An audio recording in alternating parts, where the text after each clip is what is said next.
Hi, and welcome to another video by Jim the Car Guy. Today we have a 2004 Ford Explorer. The problem we have is that the customer was complaining about a smell of gasoline, and when I opened up underneath the hood here to take a look at it, because it is pretty strong, the smell. Once I got underneath the hood, it was a pretty clean-cut issue. When you disconnect the vacuum line on the pressure regulator, you can see that there's fuel being sucked into the fuel line itself. So the customer also told me that the check engine light periodically will pop on and go on and off. And I'm assuming that it was the fuel being pulled into the vacuum line. But I scanned it just to find out what it was, and it came up with a P0193, and it was a fuel pressure. Is the fuel rail pressure circuit a high input, which is most likely caused just by the bad pressure regulator, especially when the regulator itself is leaking fuel into the vacuum line.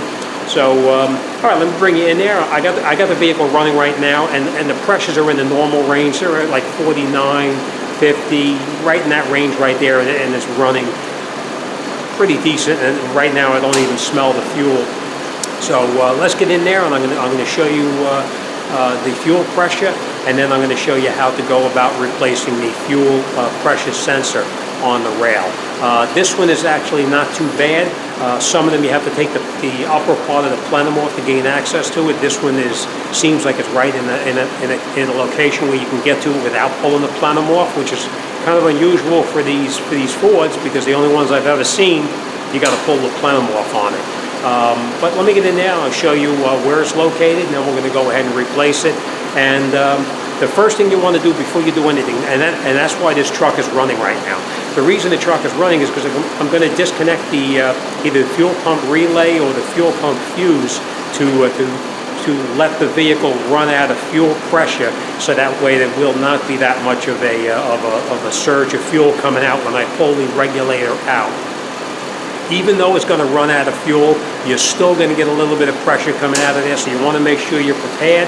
You want to use a fluorescent light, or you want to use any kind of a non-exploding light, so that's very important. You don't want to have any fuel hit a bulb and then have a catastrophe. So let me show you the tools. We're going to go inside the vehicle, and we're going to get started. We're going to get this job done. So let's go inside, and I'll show you what's going on in there first.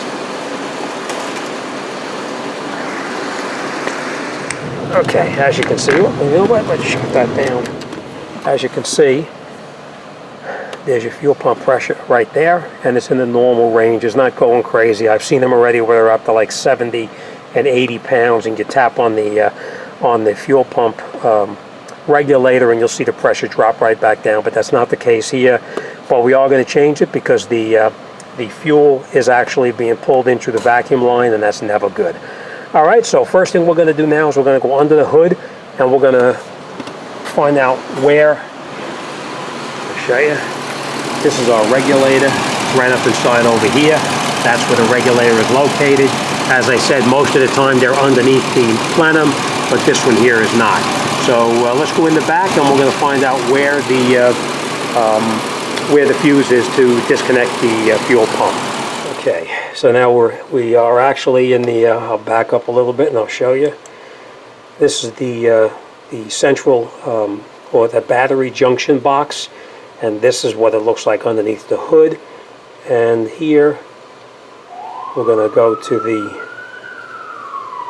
fuel pump relay. It's fuse F1.5, it's a 20 amp. So we're going to zoom in up here.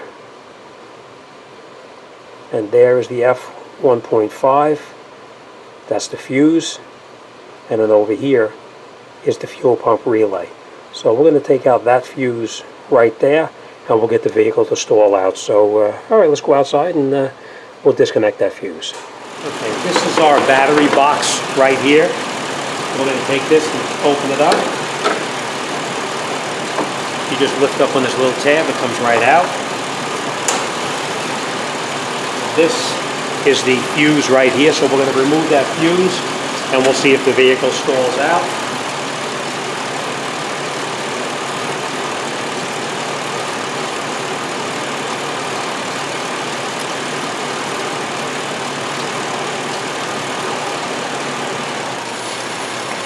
as you can hear, is starting to change the idle. So we're going to go inside now, and we're going to just race it up until it dies out. Right now we're just running on the fuel that's in the rail. You can see the pressure is dropping.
That's it, she died. Let's try it one more time.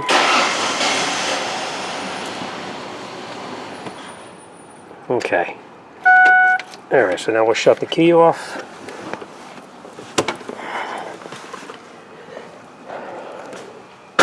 Okay. So now, even though we ran out of fuel, when we take out that regulator, we are still going to have fuel pressure. So let's get set up and let's get started. Okay, this is an example of what kind of tools you're going to need to actually change that pressure regulator. Now, I'm not pushing standard or any other type of product one over the other. This just happens to be the one that I've gotten from my local parts store to replace. That's the pressure sensor itself. And what happens is it's pulling, actually I'll show you when I take it apart, but it's actually dripping fuel out of that line right there, and it's pulling it into the vacuum system. I kind of thought that I would find like a rich mixture type code, but there was not.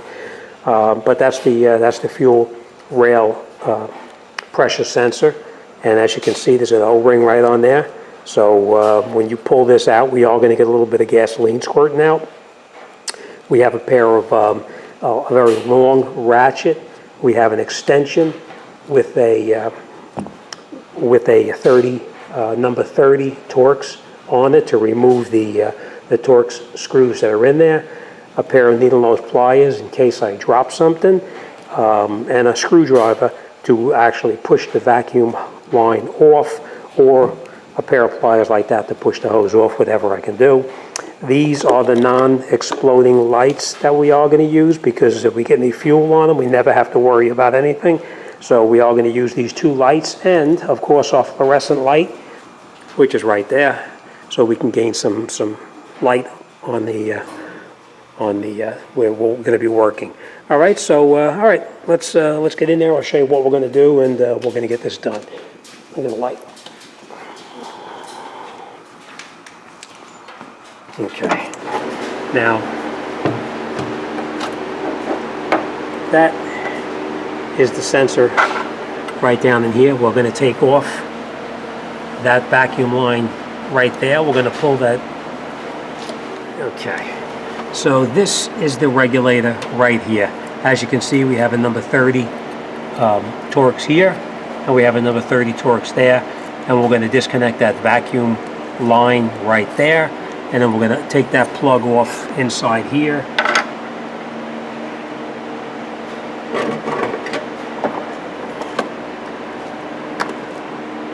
All right, so we're going to take off that plug there as well, and then we'll pull that pressure regulator out of the line itself.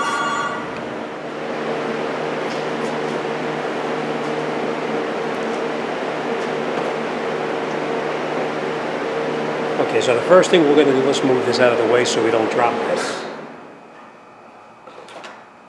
Okay, the first thing we're going to do is we're going to take off that line, that vacuum line right there. We'll pull it back. We're just going to push it back with a screwdriver just to get it out of our way. And then we'll pull it back a little further.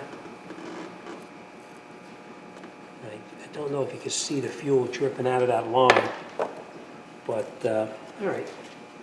Okay, next thing we're going to do is we're going to unplug that electrical connector right there.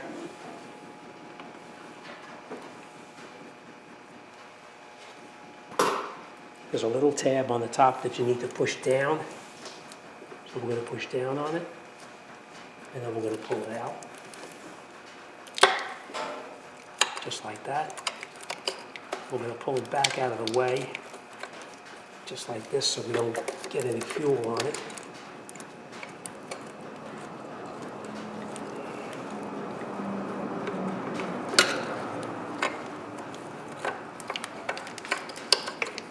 I'm just going to move that out of the way just like that, but we'll come back to that in a second.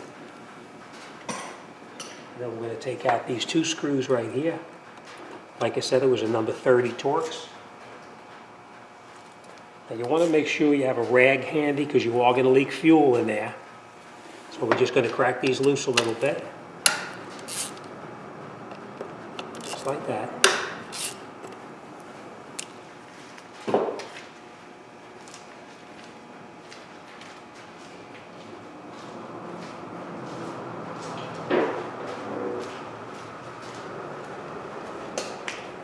All right, now we'll take these screws out just a little bit. Like I told you, we are going to have a little bit of fuel leakage in here, so be aware of that.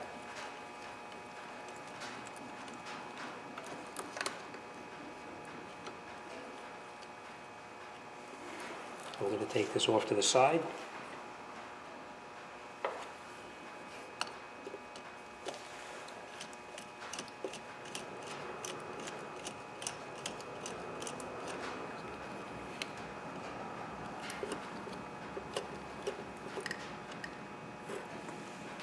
Take that second one out.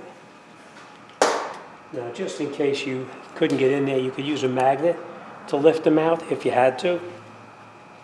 Now, we are going to take our rag. We're going to be very careful because when we take it out, we're going to get a little bit of a surge of fuel coming out of there. We're just going to take it and pull it up nice and easy. Watch you don't break any other lines.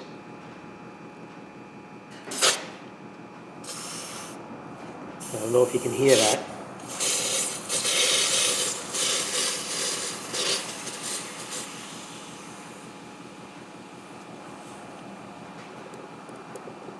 Okay. And that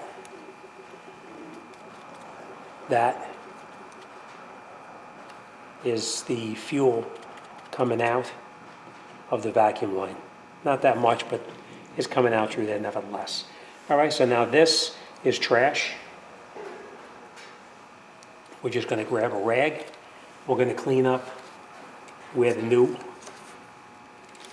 pressure regulator is going to go, because you don't want to get dirt on that O-ring. So we'll just clean it up a little bit. This is our new pressure sensor. We lubricated the O-ring right here.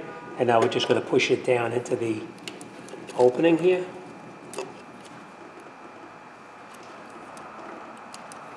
Let's get the light so you can see here.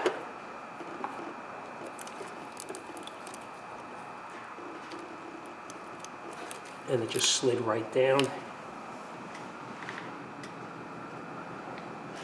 Now we're going to catch both of the bolts that we previously took out. We're just going to screw them in by hand.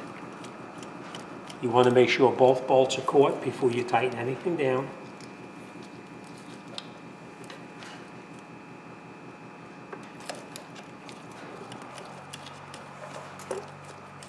Now we're just going to turn it by hand all the way down. Same thing on this side here. Now there most likely is torque specs for these bolts, but we are not going to torque them down. We're just going to snug them down a little bit.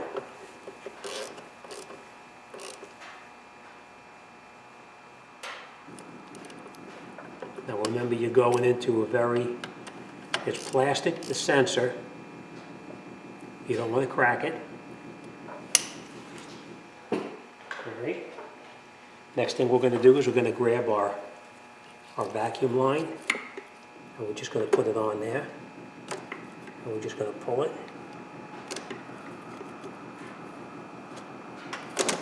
Now, you don't want to grip it really tight. You're just grabbing it and pulling it on very little. Now we'll take the electrical connector and we'll plug it back on where we previously took it off.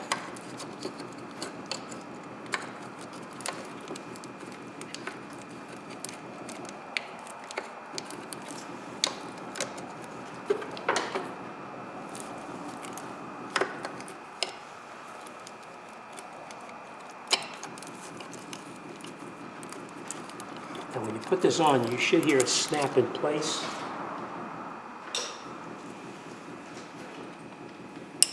You always want to listen for that little click. All right, now we're going to move this light out of the way. We're just going to reinstall that we previously took off before. We're going to reinstall the fuse, just like this.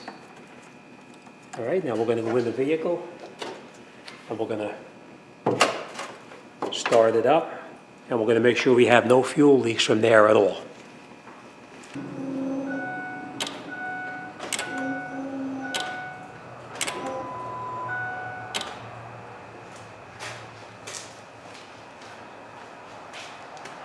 Okay, let's take a look.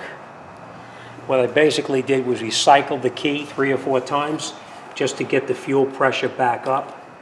And now that we know there's no leaks, we're going to start it up.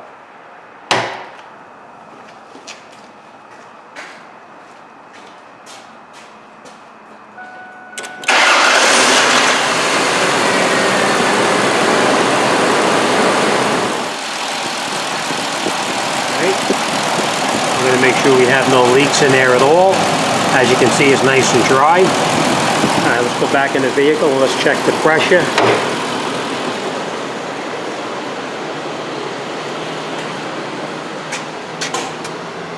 And here's our fuel pump pressure. You can see it's actually 49, 50, 54, whatever.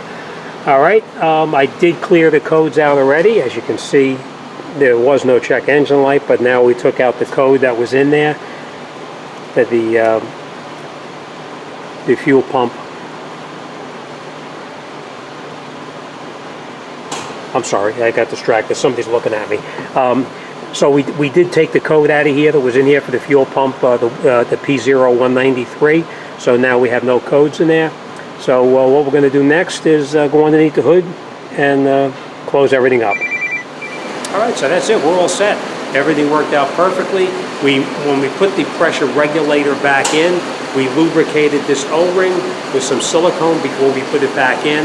We cleaned off the base underneath here on the fuel rail that this was going into, so that we had no foreign matter going in there and possibly causing this O-ring to leak. We made sure our vacuum line was reconnected on here, and of course we made sure that the plug in here was not only plugged in, but it plugged in all the way, and when you pushed it, you actually heard it snap in place. So now this job is finished. It's out the door. We are going to drive it with the scan tool on there. We want to monitor the pressure to make sure everything is okay. I'm pretty confident that P0193, the high pressure, is because this sensor here was no good. It's a very common problem on these Fords. And like I said, this one was easier than most. Most of these on the Ford Explorer 4.0 is under the plenum, where you have to remove the plenum to gain access to it. But this one here is actually is not really too bad. It's right there in the open. That's it. It's out the door. On to the next one. All right, as always, thanks for watching. I'll see you on the next one.